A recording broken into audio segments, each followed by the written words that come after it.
Hi, this is Mike from Mike's Unboxing Reviews and How To, and on today's video we'll be taking a look at a extra large mouse pad from the good people over at GIM. This one has a 4-port USB hub built in, and it has RGB lights in, obviously. Keep watching to find out more.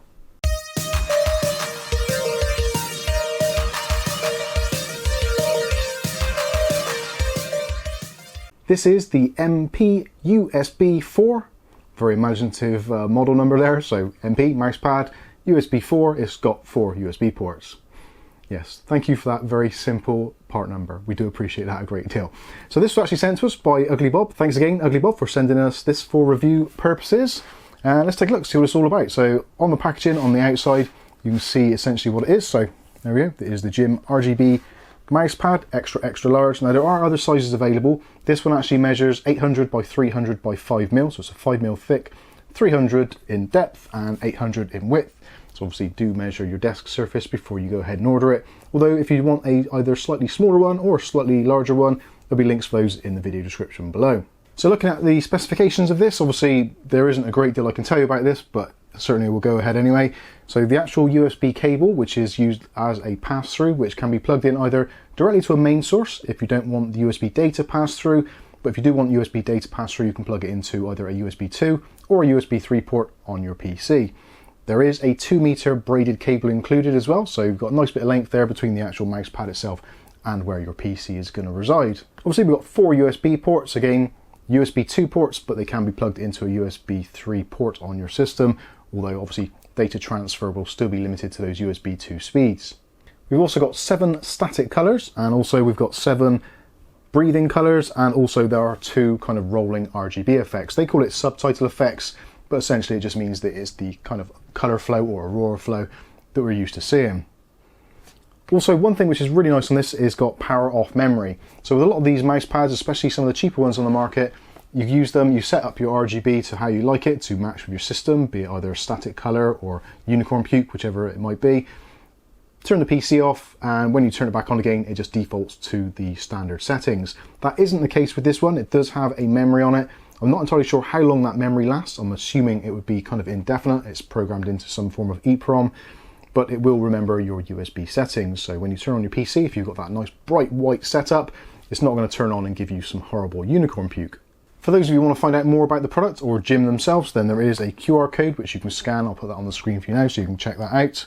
But I think that is going to be pretty much it. So let's take a look and see what it's actually like. So as you get it in the box, it's just basically wrapped up in a protective film, so we'll get rid of that. And then you have the mouse pad itself, which unrolls. And actually, considering it is a relatively cheapish mouse pad in terms of mouse pads, they can get extremely expensive. This one retails for somewhere in the region of about £20 on Amazon.co.uk. Again, there'll be links in the video description so you can check it out for yourself. The actual surface itself is actually really nice and has got a semi-waterproof topping onto it. I've actually tested this, poured some water on there and tried to kind of get it to soak in. It will soak in eventually. It's not entirely waterproof, it's not like a plastic layer. It is a fabric, so eventually, like most fabrics, it will penetrate slightly, but it only penetrates the upper surface, so get yourself a microfiber cloth or something like that, and you can just wipe it all away, and it comes out looking nice and clean, and also obviously dry, which is very important if you're putting on here things like your expensive keyboard or potentially your expensive mouse. On the bottom, we've got a rubberized non-slip backing, which does appear to work very well. Trying to move the mouse mat, there is a little slight bit of movement, but not a great deal. So once you've got your mouse on there and obviously a keyboard and possibly your favorite drink, it should stay in place really well. Spinning it around so we can take a look at the USB port. So as we said, we've got that actually a really nice braided cable on there, which is slightly unusual. Normally you just get some sort of cheap cable, but they've actually got a nice fabric braided USB port cable on there, and that leads into the USB hub. And again, I cannot say this enough times, it is only USB 2, so this is going to be USB 2 transfer speeds, but this is going to be perfect for things like plugging in maybe a Bluetooth dongle, a charging cable maybe for your phone, or a USB stick to transfer some documents. If you're looking to use this for kind of high-speed transfer on a regular basis, this is probably not the one for you, and I would probably go for a separate card reader stroke USB hub. Of course, one thing you can do, which is going to make your desk considerably much more tidier, well, potentially, is you can actually plug in your keyboard and mouse here. So there is going to be enough voltage going through this to power both a RGB keyboard and a RGB mouse, and potentially other RGB components as well, such as headsets, all that kind of stuff. For some people, if you're really going to town with it, you could actually get your full streaming setup in here, complete with 4 ports. You could have keyboard, mouse, microphone and headset, and then all of that is going to be plugged in nice and easily. Then if you need to have any kind of privacy or you're not doing streaming, you can just quickly unplug it without having to reach down to the back of your PC.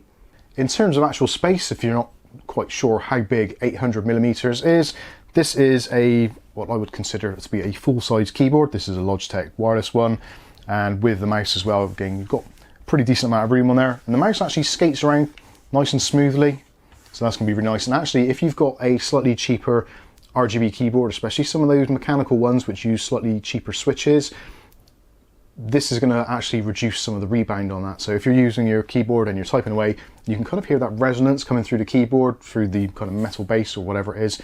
Having it actually on a mouse pad will dampen that noise dramatically, and also the same goes for mouse clicks.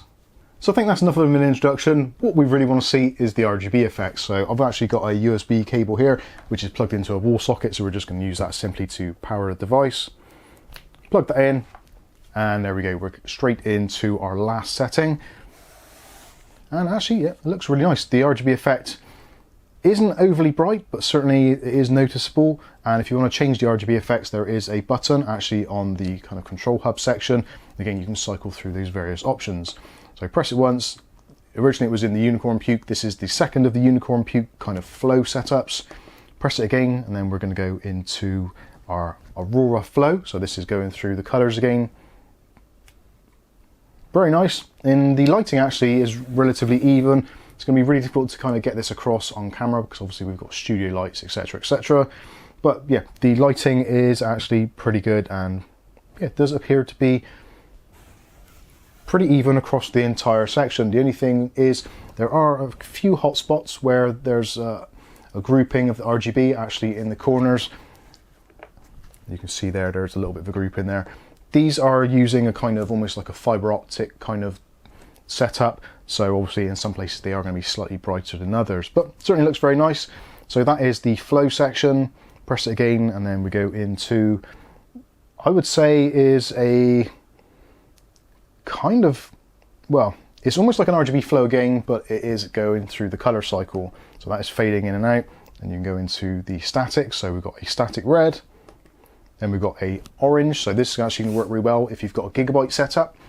This is almost perfectly the same color as the Gigabyte kind of standard color. So if you want to match with that, you can do. Then we go into kind of like an electric green stroke yellow. Then we've got our traditional green. So this is a pretty regular green.